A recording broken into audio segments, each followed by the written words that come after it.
Welcome back to Off Ball Takes. This is your host, Sharby Laws, and this is my co-host. Christopher Wells. We appreciate all the support on the recent content. We've zoomed through, the Eastern Conference offseason breakdowns. This is the final one. So if you missed your favorite team, we have for sure covered it. Before we do get started, please don't forget to like and subscribe and follow us on Instagram and TikTok at the OBT Podcast for more content and updates.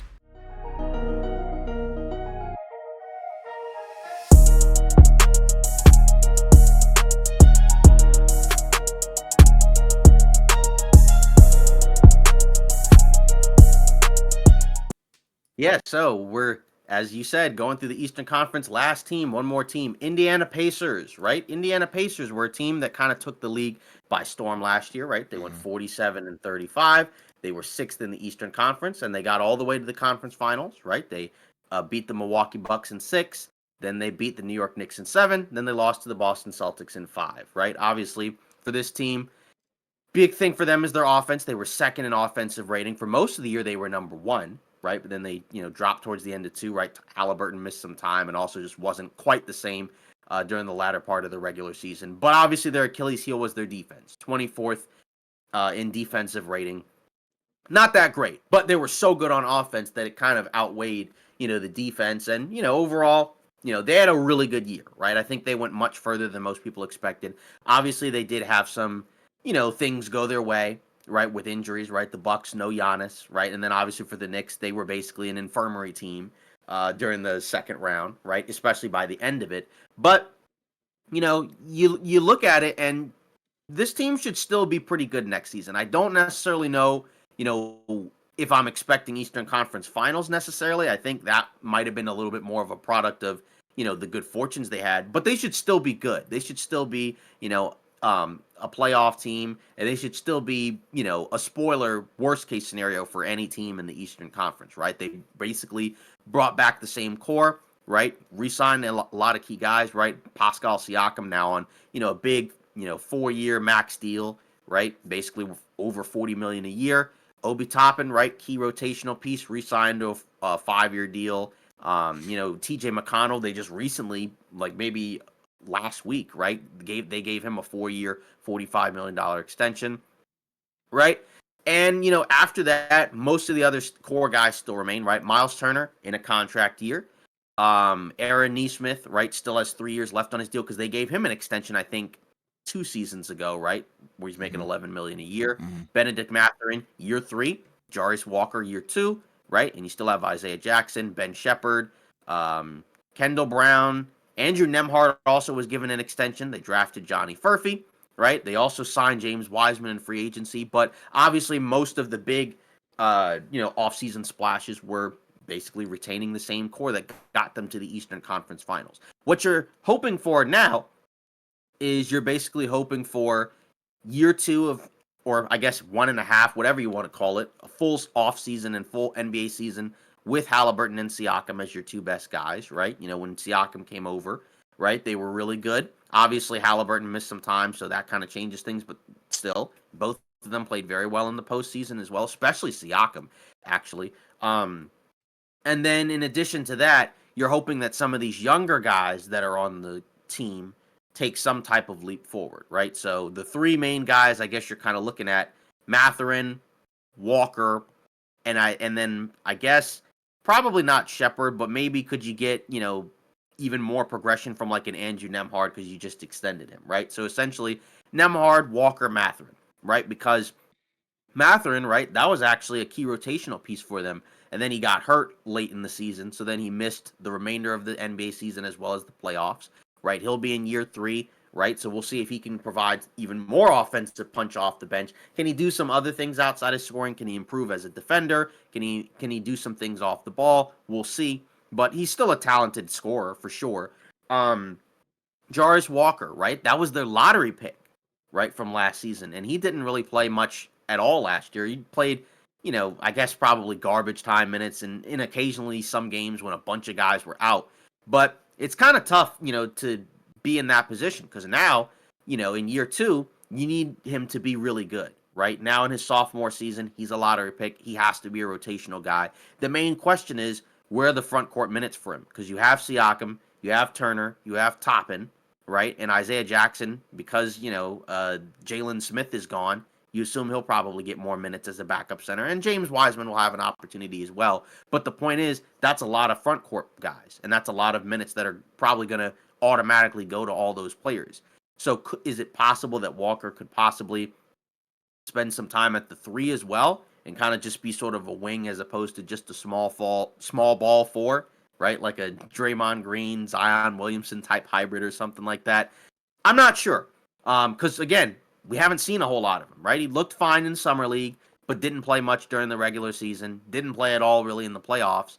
So now with some of those other guys that kind of left the Pacers, right, like a Doug McDermott, I guess, or as I already mentioned, Jalen Smith, he needs to be good. He needs to be productive, right? And then obviously Andrew Nemhard, right, was kind of a star for the Pacers, especially come playoff time, right? Because his numbers during the regular season, right, were they were fine, right, but nothing you necessarily jump out at on the page, right? 9 points a game, 4 assists, a steal, did shoot 50 from the field and 36 from three, but it was really the playoffs, right, where he made a name for himself. In the playoffs, he averaged 15 points, 5.5 assists, 56 from the field, 48 from three, and made a lot of key plays for the Pacers over the course of the postseason, right? He had essentially the game clinching shot against the Knicks, right? That kind of ultimately, I think that was I want to say that was game five, but it still kind of ultimately turned the tide of the series because the Knicks needed to win that game because if they would have gone up 3-0.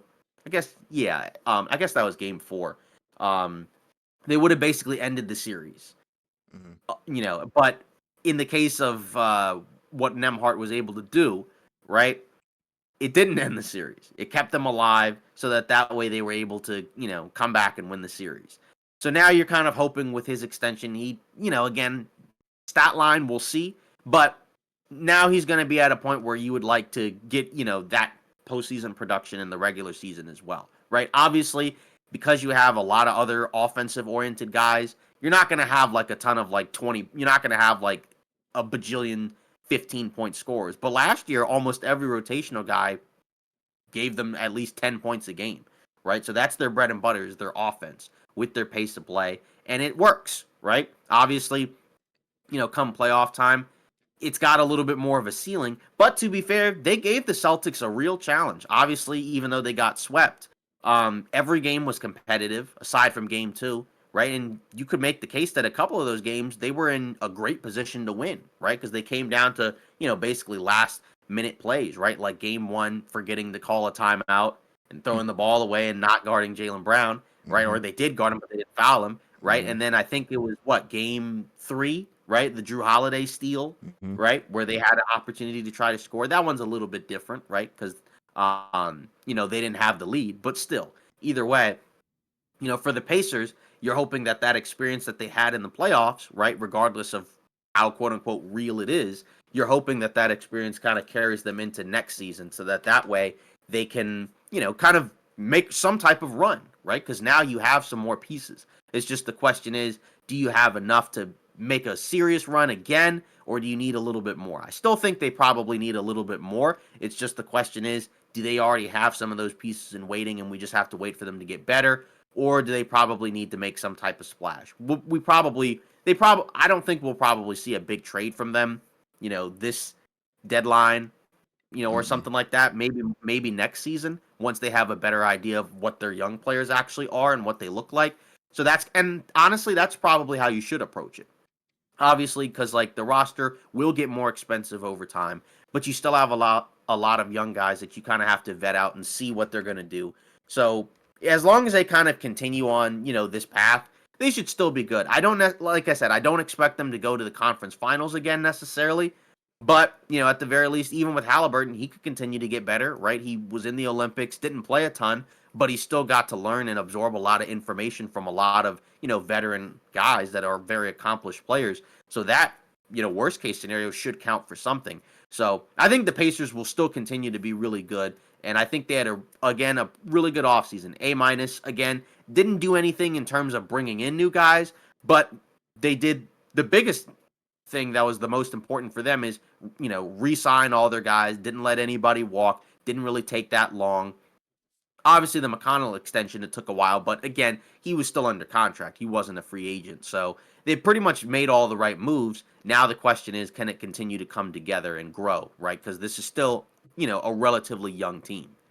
Yeah, I agree. My grade is also A minus. I think this is one of those off seasons where they minimized and maximized everything to the best of their ability. They looked at who they were potentially going to lose, and it was Doug McDermott, Jalen Smith, a couple other guys. But regardless, I think you look at Jalen Smith. I could understand why people are a little bit upset that Jalen Smith is gone, and then you went out and got a guy like James Wiseman because I think the harsh reality is that is a downgrade because Jalen Smith's numbers are better. He fits the system better, probably, because he's able to space the floor a little bit, whereas James Wiseman is not really a floor spacer at all. So, that Wiseman's not proven. exactly that kind of hurts, but at the same time, how many minutes does he get? Probably not, a crap ton. If Jalen Smith wasn't really even cracking the rotation either, and I think that's the biggest strength with this team is, they're super deep. They Hmm. have guys at so many different positions that can do so many different things. That's the cool part. It's just kind of defensively, that's where they're going to struggle. But regardless, I think also, a sleeper thing we already knew it was going to happen. But, and, when it did happen, we did talk about it was, Siakam, returning. But I think, give it a full season. And we talked about it like, with Milwaukee as well. Seeing, these kind of stars and superstar duos. Give them a season to work the kinks out, and you saw it last season. So now let's see what they look like full season, and then hopefully Halliburton will be completely healthy going into the season. So and we saw what kind of numbers he was putting up pre-injury, and almost historic, and then he got hurt. So that does suck. But regardless, bringing Nemhard back, with an extension, that's awesome. We saw what he was able to do. Definitely a elevator for sure. McConnell as well. And you already talked about all the depth. I think another thing that is kind of underrated is the 3 second round picks that they used. I thought that they kind of got some valuable guys at those positions. You got Tristan Newton, Johnny Furphy, and Enrique Freeman as well. So, shout out to all three of those guys. They can do some interesting things. Not that they'll crack the rotation, but once again, it just kind of adds to that depth factor that I think we keep emphasizing. So, yeah, the main reason why my grade is like that is because they retained everybody of note and extended multiple people. So, yeah, shout out to Indiana because I think they're going to be, one of those teams that's, like you said, kind of like a spoiler where you can't really take your foot off the gas against them because I think, they'll make you pay, especially, on the offensive end. Yeah, exactly. And just kind of going through some of the splits, right? Month of November, he averaged 29 points and 12 assists, 53 from the field, 47 from three, right? True Yeah. shooting percentage, 69%. Yeah. Um, December still averaged 21 and 14, right? 48, 37. Yep. The first 3 games of October, whatever, 3 games, such a small sample size. Mm-hmm. But then after that, right? So from January onwards, basically somewhere around like 16 a game and like 9 assists. Yeah. It And was then the rough. percentages, yeah, and then the percentages, 44 from the field and 30 from three in January, 48 and then 38 in February, 43, 27 in March, and then Mm-hmm. 49, 36 in April. So just a little bit more, up and down performances, which again, we know he was managing an injury the second half of the season. And Yeah. then, in the playoffs, right? He averaged 19 and 8, right? 48 or 49 from the field, 38 from three. That's pretty solid, right? Only 2 turnovers a game. So that's kind of the other thing, right? Is that, Halliburton, what version of him are we getting? Because if we get the version from, that December stretch, right? Not that you're expecting 30 and 15, but like if we get, but like that version is basically like at worst second team All NBA, I need basically. 25 and 10 So from him. Period. yeah. So if you're getting, over 20 a game and like over 10 assists a game, basically, right? With that super high efficiency from the field and from three, right? With the low turnovers, then I mean that's where the ceiling really kind of is raised for that team, right? Because if you have a guy that on any given night can play like a top 10 player, right? Then that's the best way to raise your ceiling, right? Yeah. It's not really like just by strictly having a ton of depth, but it's also about, can your best player be somewhere in that mix. And, during that stretch, he was, right? Where he was basically on par with pretty much everybody in the league, right? I remember having those conversations like on our podcast where it was like, hey, is he playing like the best point guard in the NBA right now? So, um, obviously that was premature at that point. Hmm. But either way, like at that point, he was playing at that level. Yeah. So if we can get a version close to that,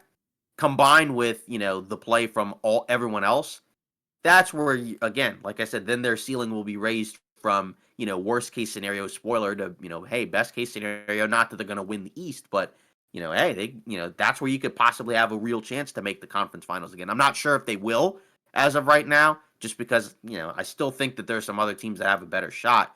But again, they have a ton of depth, and that's going to go a long way. So that even if like a guy like Halliburton is out, they still have plenty of other pieces to where they're not going to completely fall off the way that some of these other teams might if their best player is out for a stretch of games. And you got to win a lot of regular season games anyways to Yeah. be able to make a deep run. So I mean, especially to win, if you want to win the title, right? I'm curious, I don't know if Indiana's goal this season is to win the title, but either way, in order to accomplish that goal, you still have to win a lot of regular season games. So, The cool in terms thing. of like young guys, which guy are you kind of looking at as, you know, the Pacers need this guy to have a breakout year in order to kind of, uplift the Pacers? Because I know I mentioned Jarvis Walker, but maybe you might have had a different guy in mind. I mean, like, I feel like the obvious pick is kind of Jarace Walker, but at the same Right. time, we don't really know if he's even capable of that. So that's why I'm gonna go with Benedict Mathurin, because I feel like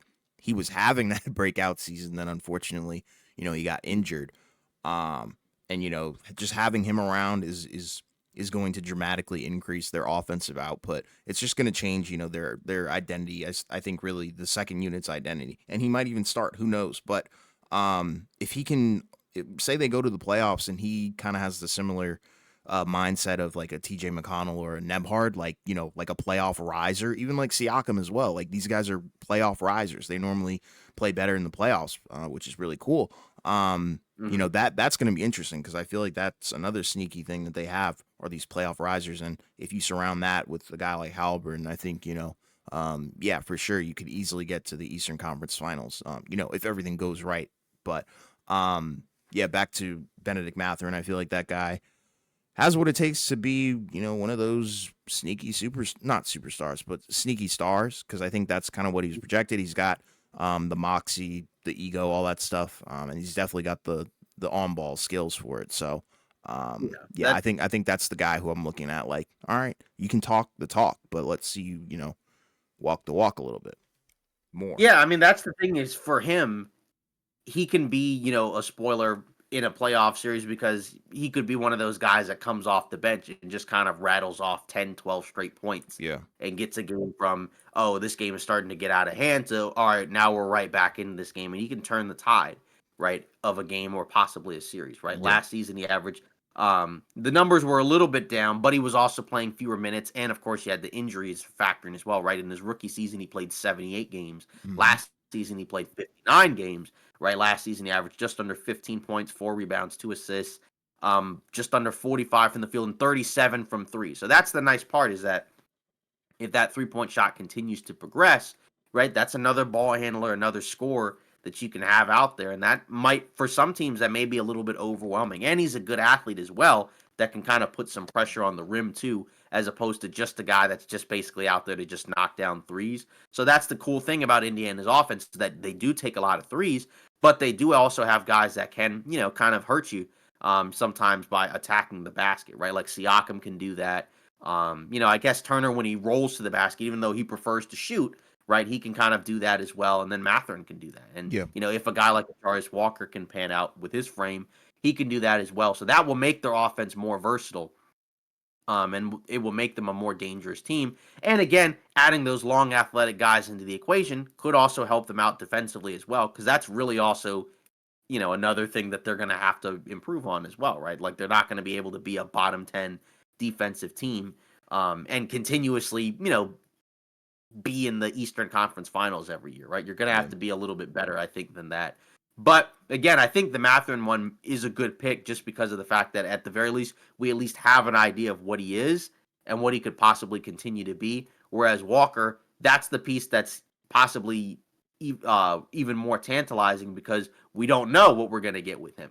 But, Yeah, he's a that lottery pick and also average like 3 points per game. right. So that could also mean that even though the ceiling could be higher, the floor is also lower because we True. already have an idea of what Matherin's, is like, right? So we know the floor. Yep. Um, but with Walker, we still need to see it, right? He still has to prove it. And if he can, then that would be great because again, that's the type of player that Indiana doesn't have. Especially if they can find a way to kind of turn him into some type of wing. Maybe not, but that's just kind of the issue. Is just there's so many guys in the front court rotation that it might be tough. But if he's really good, then he's gonna have to get minutes. It's just if he, who is he gonna take him away from? And that's where again the flexibility of having all those pieces in terms of depth it can make a trade easier because then it's easier to move on. I'm not saying they're gonna do this right away, but let's say Walker pans out and is really, really good. Then it's a little bit easier to move on maybe from like an Obi Toppin because then you can say, all right, Jarvis Walker's playing really well, right? Sure. Or something like that. Not saying that that's going to happen right away, but just a scenario like that, could go a long way towards them, continuing to kind of, upgrade this team. Because I 100%. still think that it will need to, there's still probably a little bit away, I think, from like, oh, this team can definitely come out of the East. But I think they're still really good. Yeah, the roster's by no means, perfect. Like I don't think it's perfect at all. But, Right. I think they did everything that they possibly could have, in my opinion, Mhm. in this Yeah, offseason. They did realistic. all the right things. Yep. Just keeping all the guys and if they have belief that they can get back to the Eastern Conference Finals, they did it once. That would be my thing. Why can't they do it again? Right. And so, again, they've had back to back really good off seasons, and both off seasons were, kind of a little bit different, right? Because the first off season, right, they used their cap space to bring in guys like Bruce Brown, and then obviously they had the draft as well. But, now this one was more so like, all right, we're already established. Now we just need to kind of run it back and just kind of do what, continue to do what's working. Yeah. So, um, if you look at their over unders again, I don't know how many times we have to say this, but we don't bet. It's just kind of an outlook for how Vegas views these teams. The Pacers over unders between 46, 47 and a half. They won 47 games last year. So the question is, do we expect them to go over or under that win total, right? Because I think last year their projection was pretty low. So last year I think the Pacers were one of those teams where it was kind of an obvious over, if you knew, what the team was. But this one's a little bit tougher because again, if you're taking the over, you're basically banking that they're going to win about 50 games, which, is possible. But, what do you think? Yeah, I'm gonna go under. Um, I think they're just gonna miss a little bit of time. Like guys Mhm. like Halliburton, maybe even Siakam a little bit, but and Matherin even potentially. And like you said, I don't think that's gonna be detrimental for them come playoff time. But in the regular Mhm. season, I do expect them to drop a few games. I think defensively, they're not the greatest at all. So definitely kind of keep your eye on that one. And I just feel like, it kind of goes back to what we were saying about the other teams. There's a lot of risers in the East. And there are a lot of fallers as well, but those risers are some serious, contenders, I think. So that's the problem with Indiana, but I'm just gonna go under, Yeah. just slightly under. It's not like I'm saying they're gonna win, like 30 games or something like that. But I Right. could see Like, them and winning that's like where 45. yeah, that's what I would say too. I think, again, the thing about the East is when you talk about the risers and fallers, the thing is they were the sixth seed. I know. So, presumably, if they fall much more, they're in the play in. But the issue is that if we go back to what the Eastern Conference was, right? Boston was one, Knicks were two, Bucks were three, Cavs were four, Magic were five, Pacers six, in Philly seven, and Miami eight, Hmm. right? So we kind of need to assume that Philly should, in theory, move up, right? Because you know they got better. And the thing is, like, obviously, if Embiid misses a ton of time, they'll be back to that similar spot. But they still won almost 50 games, even with Embiid missing a ton of time, and that's Hmm. because they won the vast majority of the games he played in. Hmm. So as long as if he can play like I don't know 50 plus games, then they'll probably win over 50 games, right? So that's Yes. the team that will probably move ahead of Indiana. Um, so if that's the case, then that means they may fall into the play-in unless one of those teams ahead of them does. And the question is, do you think the Pacers will be a play-in team next year then? No, I think it's. I think it well, I'll say this. I don't think they'll be, but it is between them and Orlando. If we're being Right. realistic. And I think Um, that's the issue. and yeah, I just think Indiana's a little bit further along than Orlando, kind of in Hmm. multiple spaces and multiple places. Granted, you could say, they have some better pieces, but regardless, I think Indiana's a little bit more of a put together roster fully at the moment. Um, so I could see them, you know, beating out Orlando for like, the final, safe spot to avoid the play in. And that wouldn't surprise me. Yeah, and it'll come down to like a win or two Exactly. difference again. Like, I Yeah. mean, because again, if you look right here, right? Like the Knicks were the 2 seed and won 50 games. The Heat were the 8 seed and won 46 games. You had Right. three teams that won 47, right? So you had a three-way tie between the Magic, the Pacers, and the Sixers. Yeah. So, that's the thing where like they could win, they could still be the 6 seed, but maybe the 6 seed puts them at like, I don't know, 45 wins or Yeah. 46 wins just because there's more good teams. And I just don't necessarily see any of those teams above them just dropping off, No, right? no, Like no, the no. Celtics are still going to be one of the top seeds, right? As are most of the other teams ahead of them. I mean, because like even with the Bucks, like they're still going to win a lot of games as long as Giannis is healthy. They're not going to drop, regardless of how you feel about them. They're not going to drop all the way down into the play-in, right? No. Unless they have horrible, Giannis injury. A horrible Giannis injury that causes him to miss a lot of time. The Cavs, even though we're not super high on them, right? They're still going to probably win a lot of regular season games, right? So they'll still probably be like a top 5 seed or something like that. It's just like you said, it comes down to the Magic and the Pacers probably for that, final 6 spot because of Mm-hmm. the fact that, those teams didn't rise as much as some of the other teams. Like the Bucks probably got a little better, but again, like they weren't a bottom of the top 8 team anyways. Mm-mm. And then the Knicks got better, right? And then the Celtics stayed the same, which is still really good, right? They're still the best team in the East. The Cavs basically stayed the same, right? So maybe they don't move at all, right? And so maybe that's the team that might fall a spot or two below. I don't know, That but could be another. um and then the Sixers should rise. So it probably comes down to, like I said, Magic, Pacers, maybe Cleveland. And it's just kind of and again, those two teams are very different, right? Magic, more of a defensive team that doesn't, struggles on the offensive end. Then the Pacers are an offensive team that struggles on the defensive end. So, and again, obviously, like with the Pacers, like, their best player, I just think is also just better, right? So if he's healthy and productive, right, I think Halliburton is a better player than Paolo.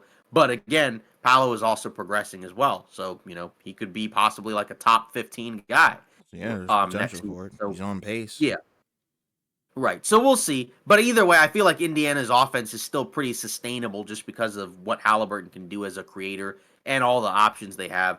So, I'm not sure. But either way, I feel like seeding wise, they'll be around the same. Yeah. Even though like they could be a better team, but they'll probably still be like somewhere between 5 to 7, just Yes. because I just don't think they improved as much as some of the other ones. Um, They're and running it again, back. some of it, yeah, exactly. They're running it back, which is still good, right? That's a good thing, right? Because it Hmm. would have been worse if they had lost a bunch of guys, Yeah, right? this is a team that Uh, went to the Eastern Conference Finals. Like, you should be running right, it back. exactly. Yeah. So they did all the right things. Hmm. I just don't necessarily know if the right things are enough to be able to do more because they already went to the Eastern Conference Finals, and that's where I'm like, it wouldn't surprise me if they did worse in the postseason this time around. Like, Sure.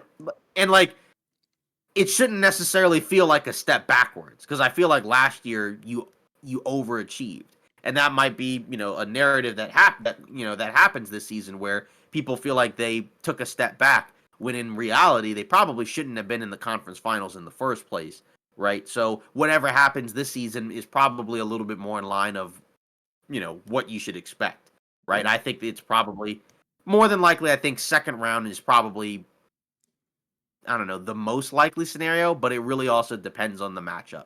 But I guess if they're the 6th seed, then that's going to make that tougher. But for them, it's really matchup based. Because I Yeah. think, like, say if you're one of those top 3 seeds, it probably doesn't really matter.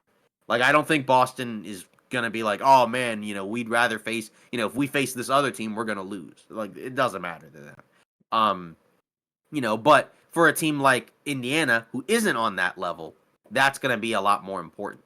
So, but I think if everything goes right, like the best version of this team, maybe it's possible they can get to the Eastern Conference Finals. I just don't necessarily know if I can expect everything to go right.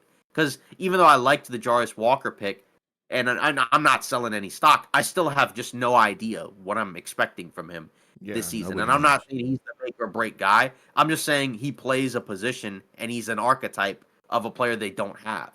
And if he actually is a actually playable guy, 20 plus minutes a night, then that could really help, solve some of these other issues they have defensively. Yeah. Again, still Another. need other stuff, but that's my point. Yeah. Another thing that's interesting about them. I feel like what they do at home is very special. Yeah, So the problem with them is if they're a lower seed, you know what that you means. won't have, You don't get yeah, home no home court. court. So I feel like that's another factor. And that's something that Yeah, they should be chasing. Like, but is it feasible? That's the problem. Like, I feel like they're gonna be good enough in the regular season to secure a playoff spot to avoid the play in. But then, like, I think their end game goal should be second round. That yeah, should be what they're achieving for, reaching for. yeah, and that's my point when I say like it wouldn't surprise me if they took a step back in the Yeah, playoffs yeah. this season, but I wouldn't look at it as you underachieved Mm-mm. relative to last year. Like I just look at it as I think it would be more in line with what you would expect progression wise. Yes, I yes. just think last year I think they were a little bit fortunate. And again, that happens every year with a lot of teams, right? We Mm-hmm. talked about that even with Boston where like they did have some fortunes go their way, even though we expected them to be really good anyway. So that doesn't, so that's not quite as important. But I'm just saying like with the Pacers, that one I think is, I'd be surprised if they were in the Eastern Conference Finals again this season, I guess is more so what I would say. Okay. But I don't see that as a bad thing. Like you said, they should at least, if they go out in the first round, I think that would be a disappointment. But if they go out in the second round, I think that's a good year. It's Yes. just a successful year for them. Yeah, agreed.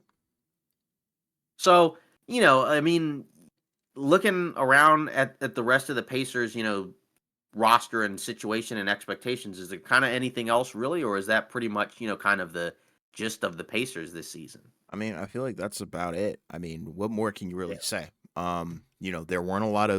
There weren't any targets I think that they had, in free agency. Not a lot of wiggle room. Um, and they definitely brought back all the guys that, got them to the Eastern Conference Finals. So kind of goes back to what I was saying. If they believe that they can do it again, why not run it back? I don't see a reason why they shouldn't. And you went all in, brought in, a complimentary player in Pascal Siakam to pair with, Tyrese Halliburton, and for their first season being paired together to go to the Eastern Conference Finals, I think that's awesome. Yeah, exactly. So I think that I think they'll still continue to be good and show that it wasn't a fluke. Because like if they Yeah, go out in the second round, I wouldn't say that's a fluke. yeah, Like you know no, what I mean? Like, but especially if conference Halliburton's final, healthy. right? Because that's the other factor is, and that's my point when I say like if we get the Halliburton from the first part of the season, then that's my point where I'm saying that's how you could get to the conference finals Exactly. because that's a guy that can easily get you over the top. That could get you to the Against NBA Finals. Keeping it real. Yeah, so that's my point. So they're in the group of teams where I think everything kind of needs to probably go your way if you want to make like a super deep run. Because Sure. there are some teams where it's like you're good enough that if you do anything like say Celtics, they're good enough where anything worse than conference finals is pretty bad. You know what I mean? Sure. Yeah. Um, Agreed. but the Pacers are not in that tier. No. But I wouldn't expect them to be, and they don't need to be right now. So they No. don't have the same expectations. But I do think there could be a scenario this season where there may be a little bit of regression just from, a win standpoint and possibly a postseason standpoint.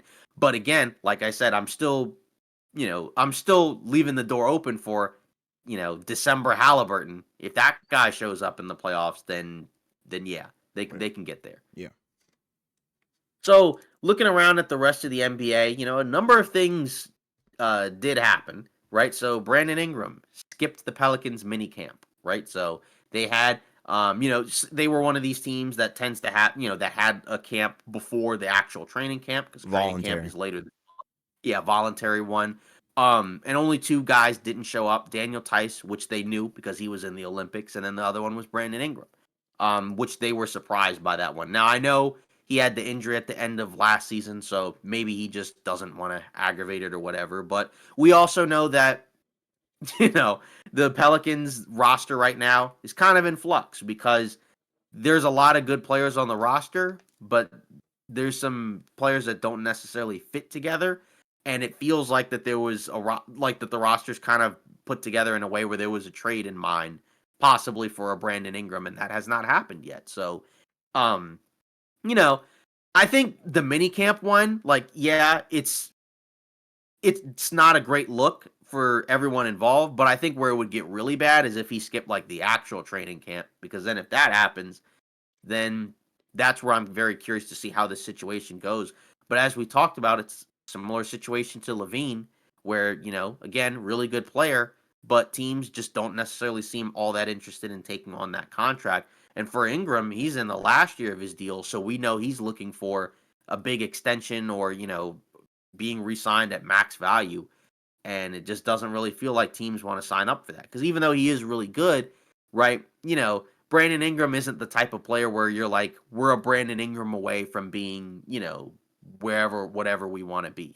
You know what I mean? So it's kind of a weird spot to be in, but this is something that I think everybody should keep an eye on because obviously, we saw in previous seasons, right, where guys ended up not showing up to certain camps and, it didn't necessarily go well. It may not have, gone nuclear right away, like even with the Nets ones, right, where people were wondering what was going to happen with Durant and Kyrie. It Hmm. didn't go nuclear right away, Hmm. but inevitably it ended up going how everybody thought with those guys getting moved. So who knows? Obviously, that was a different CBA, but it's still not a great look. Yeah. I mean, I don't like it at all. I think Yeah, it has a bad, it leaves a bad taste in my mouth. That's kind of like the way that I'm gonna put it because I do understand his perspective too because the team was actively shopping him. Like they made that right. clear from the moment that they got eliminated. It's like what did the GM say? He was like, "I've seen Yeah, enough. he's like, We've seen seen enough. enough. We've seen We've seen enough. enough." Like, come We've on, bro. I mean, like Yeah. that's and I get it. Blunt, harsh, whatever the case, whatever words you want to use, that's cool. But to expect a guy who you were actively shopping to play nice after months and months of rumors and no denying it either. That's the funny part. So Mhm. there it's all but true. And we know that he's probably going to get moved. It's just what team is going to fold, that badly for that contract. Because I feel like at this point he is an underrated player. But like you said, underrated player doesn't necessarily mean go out and get this guy because Yeah. a lot of teams that are probably in the market for him, if they even add him, does it even equate to 10 more wins? Probably not.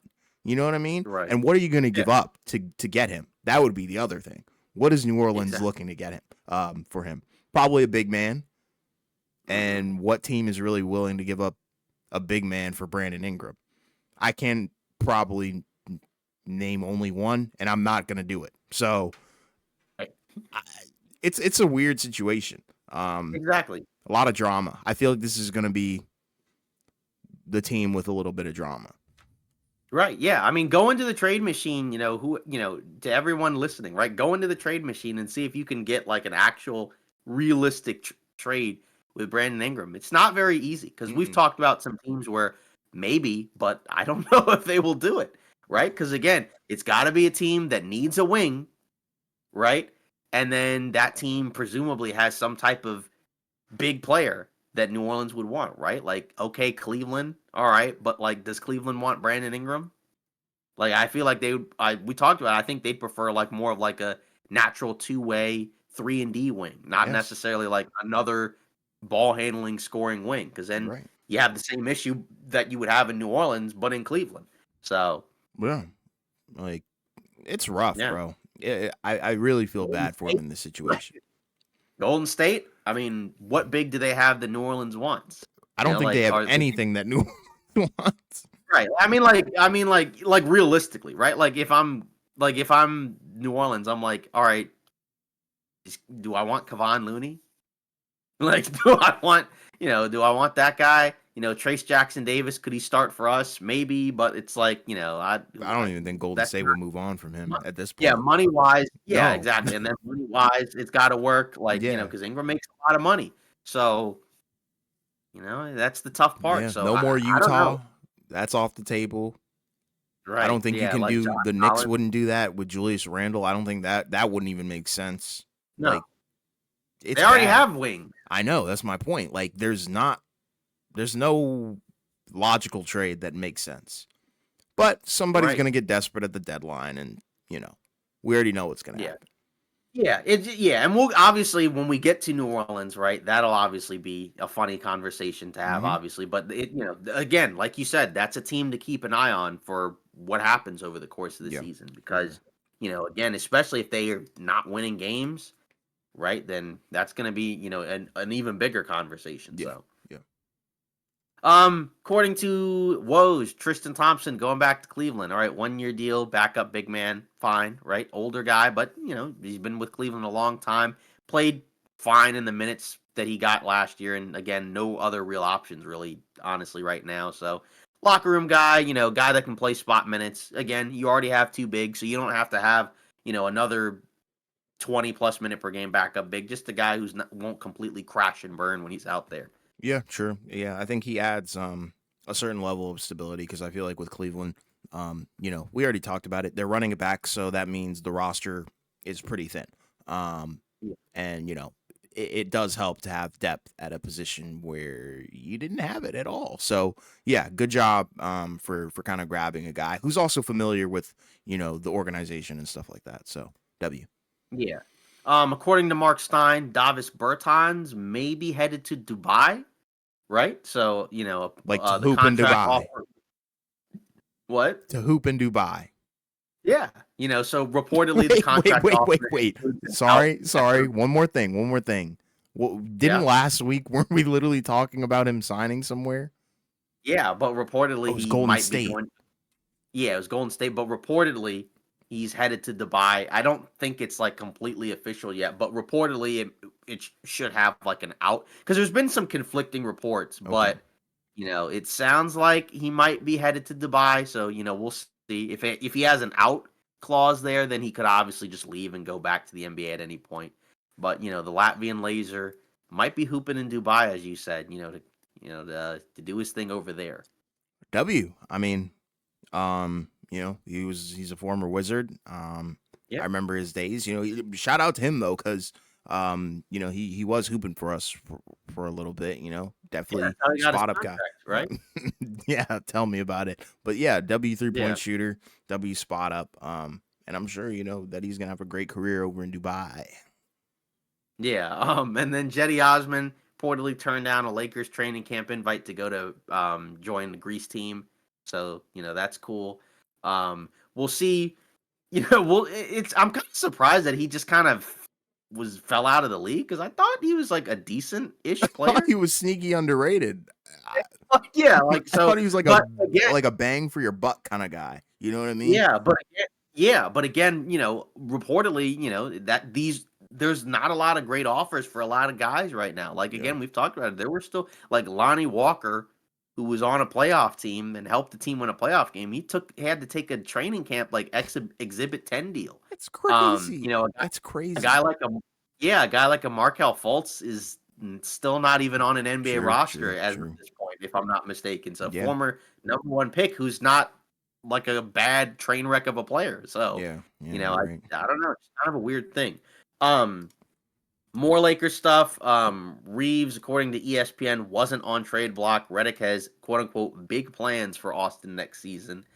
Yeah, I mean, again, we talked about it where, with Austin Reeves, he's not a guy that you want to necessarily just trade unless it's like unless it's like you're getting back somebody, really good, right? Like you don't want to necessarily move him for like a relatively lateral level player, but he's not untouchable, right? Like I know there's been like some wording by some articles that kind of suggest that he's untouchable, and I don't think that's the case. I just think it's more so that if you're going to trade him, you're not trading him just to trade him for like a similar type of guy. Like if you're going to move him, it's part of a package to bring in, like a real star. But again, we've talked about it where they didn't really do anything in the offseason, so they're going to have to, use this year, I guess, right, as a developmental year for some of these guys, while LeBron and AD are on the roster, and see what he can do because he's a versatile guy, especially on the offensive end. But I do wonder what that increased role looks like, right? Like, does he become more of like a point guard type guy, right? Does he just, is he more of like a scorer? Because there were points in the season where he had some different roles, right? Like in the beginning of the year, they used him a lot as a scorer, and that was the version that I don't think, I really liked as much because he kind of stopped doing a lot of the other stuff like rebounding, and also he wasn't hitting any shots and he wasn't defending at all, right? I think he's still better as like, another cog in the machine as opposed to, like a star player. But, we'll see cuz he's still a guy that could still continue to grow. And they do kind of need somebody at the guard spot to be like, one of those star level offensive guys cuz I just think ideally it's better to have one of those guys and then the other guy is more like a defensive minded player, but they still have the same backcourt, so Yeah, it's an interesting debacle. yeah, But I feel like it's one where it's not the end of the world. I think AR is right. still AR. Like you said, I agree. I would prefer him to kind of be at the two if you want me to be real. Um, I don't really know how I feel about the backcourt. I think this is going into year 3 with this backcourt, and Yeah. yeah, I don't Yeah. know how I feel about it. I just don't think they're It's going to not work together, I and don't it's think not it's going to work yeah, in the playoffs. yeah, I don't think it's good enough to be able to win a title because I just think No, defensively it's not good enough, and the offensive floor is a little too low to make up for the defense. Because say like with Kyrie and Luca, their offensive floor is still really high. So even though defensively it's not ideal, right? Their offense is at a level where it's unlikely that they're both going to be that they're going to lay an egg, right? You know what I mean? Like they're generally pretty good for like 45 plus a night together, right? On yeah, decent efficiency. Obviously, against a team like Boston, we saw it might have had some limits, but also Boston's a really good team, right? Any other team, I think they'd have, a really good shot, at winning. But D'Lo and Austin is not quite that, right? They're a little, they're a little ways away from that one. yeah. But But it makes but sense. either way, Hold on to him yeah, because I think he's more valuable than I think people think. Um, on a not good contract too as well. Yeah, exactly. And if I'm being real, I'm not giving up AR unless it's a top 20 player.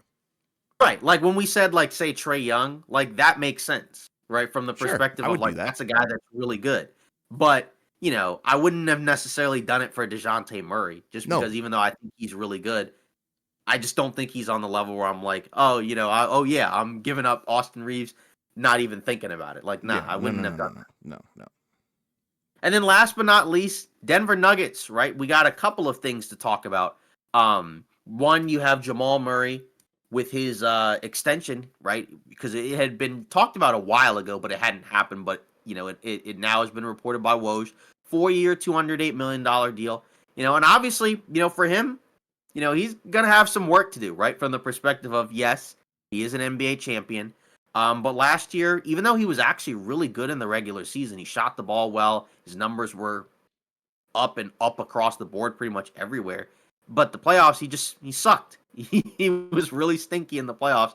Obviously, he hit the 2 game winners against the Lakers, but by and large, he was not good for most of the postseason. I mean, it was not what you really would have expected from Jamal Murray, right? Which again is kind of a weird scenario to be in because again, part of what makes Denver one of those teams is Jamal Murray being at that level, right? If you look in the playoffs last year, he averaged 20.6 a game, 5.6 assists, but shot 40% from the field and 32 from three. The title year, he averaged 26 and 7, 1.5 steals, shot 47 from the field and 40 from three on 7.5 attempts a game.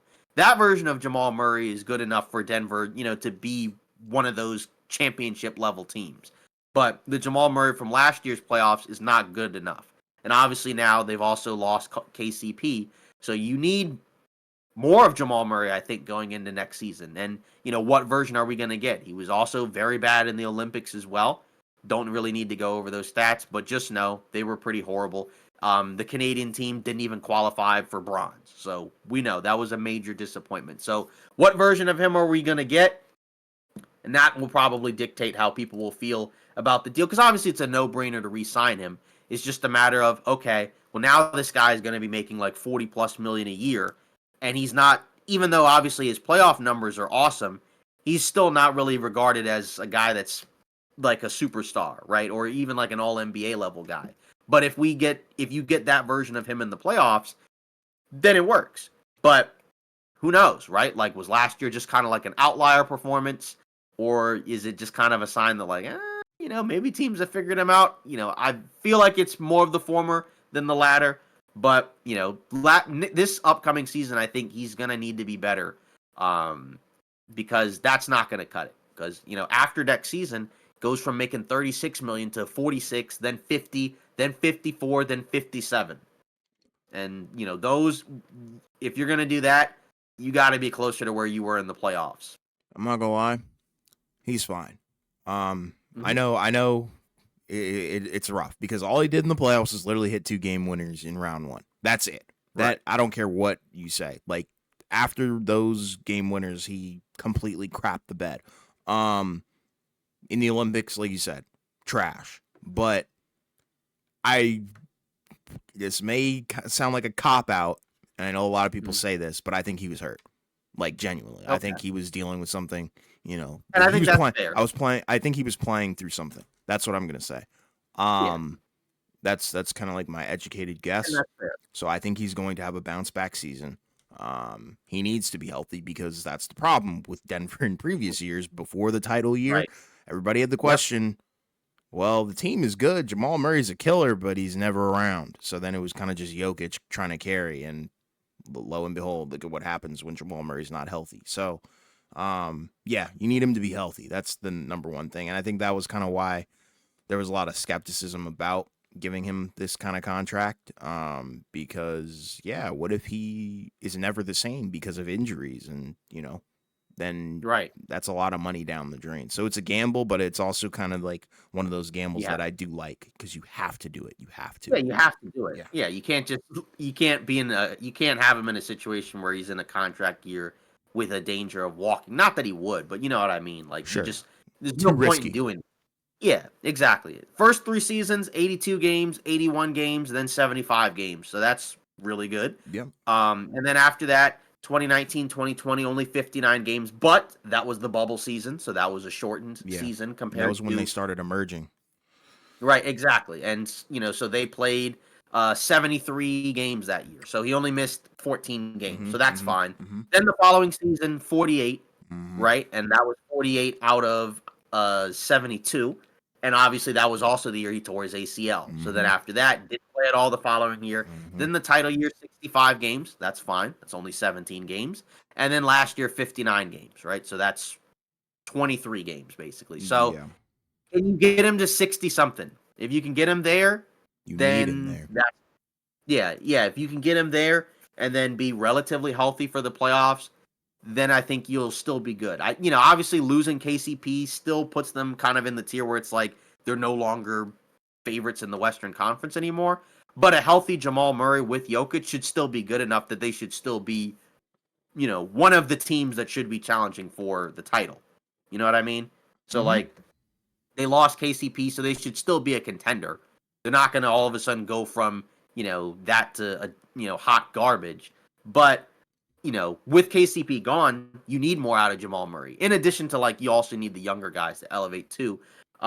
Which also kind of goes to this last thing that came from ESPN about that there are rumblings, quote unquote, between the head coach and the front office with Michael Malone and the Nuggets, right? So Zach Lowe said on the Low Post podcast, there are rumblings that, the coaching staff and front office, or at least the head coach and the front office, aren't exactly seeing eye to eye. So What could that be? Right? Maybe he didn't like them basically being okay with letting KCP walk, right? Because I'm sure he liked him, right? I think most people liked him in Denver. And then obviously just replacing him with Russell Westbrook. And, I guess Dario Saric as a big, right? He's coming in. But, Westbrook is basically the guard that's coming in with KCP coming out. And then Brown is being elevated. So I get that, right? So because again, I think the problem is that now you're relying on less proven guys, and you could possibly be in a spot where KCP walking, that might be, not that like it completely, sticks a fork in them, but that might be kind of the scenario where okay, now they just kind of from there just maybe they just don't get back to the finals, right? Like maybe they get to the conference finals and they're still really good or second round, but they just lose because then it's like all right, where are you getting the perimeter defense from, things like that. So we'll see. Obviously winning cures all, so if they continue to win games and everything goes well, then it'll be fine. But it is again something to keep an eye on, right? Because a year ago, right, pretty much everybody, ourselves included, right, kind of anointed Denver as the next thing, right? Yeah. And now we Yeah. fast forward a year later, they choked in game 7 against the Wolves, right? Blowing a 20-point second half lead. I still can't get over that, right? Because we both picked the Nuggets in 7. Or I think you had them in 7, I had them in 6, but still can't get over that. And now they've lost KCP and replaced him with Russell Westbrook and hopefully Christian Brown comes in. And then even the big that they drafted tore his Achilles in summer league. So obviously you still have Saric, but still, it's like, you know, now Denver probably falls into all right, maybe they're being a little underrated after that, right? Where like it feels like everybody's just kind of counting them out now. But it is just kind of odd how what a difference a year makes where it goes from, sunshine and rainbows to now all of a sudden the coach and the front office aren't seeing eye to eye, right? It took a while for their starting point guard to get an extension. Now people just don't really buy in or believe in them as much anymore. So just kind of wild how quickly the NBA changes. And again, some of that goes back to the CBA, but some of that also just kind of goes to just how the NBA just kind of changes. Yeah, it's a fluid game, fluid league. And it's kind of funny because I feel like the writing was on the wall with this rumor or whatever. Because I remember when they first won the title, like Malone, obviously drunk, was like, "Yeah, we're gonna run it back." And then like what months later, Bruce Brown walks or whatever. So you know that happened. So I feel like he's probably under the belief like do whatever you need to do to be able to run it back because we have a winning team and we have a winning core. But then they keep losing guys who were key parts of their championship run. So I do understand that perspective if the rumor is true.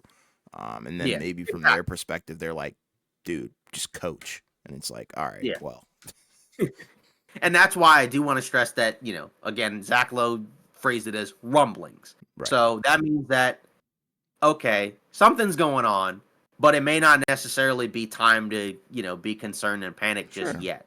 It's just Right. But probably obviously, like, discussions and heated arguments, whatever the case may be. yeah, and rumblings means that at the very least, it got loose to other people around the league. So Yeah. just kind of something to look out for as the season goes on. Because again, if they start the year off a little slow, right, then you just never know what happens from that point. Mm-hmm. Mm-hmm. Well, that's it for today's episode of Off Ball Takes. Again, let us know your thoughts in the comments about the Indiana Pacers, their offseason, your expectations for them, right? What do you think they're going to do? And even maybe some of their key guys, right? Like, because we had during the playoffs when we did our live streams, right? Some people were like, Halliburton is kind of, but we're big fans of him here, but maybe you disagree. Yeah. And maybe you think the Pacers are frauds, right? We'll see. But obviously, also let us know your thoughts on some of the other things around the NBA, right? Like the Brandon Ingram situation, right? Maybe Davis Bertans going to Dubai, Jetty Osman, or obviously, the Denver drama, right? And obviously, we'll be talking about these other teams as we get through the offseason. But Eastern Conference is, a wrap. Again, deeper than last year. There are some really entertaining teams. I still think the Celtics will be the cream of the crop. But again, maybe you guys think differently. So, continue to like, comment, and subscribe as we, try to reach our next goal of 500 subscribers. And we'll see you next episode.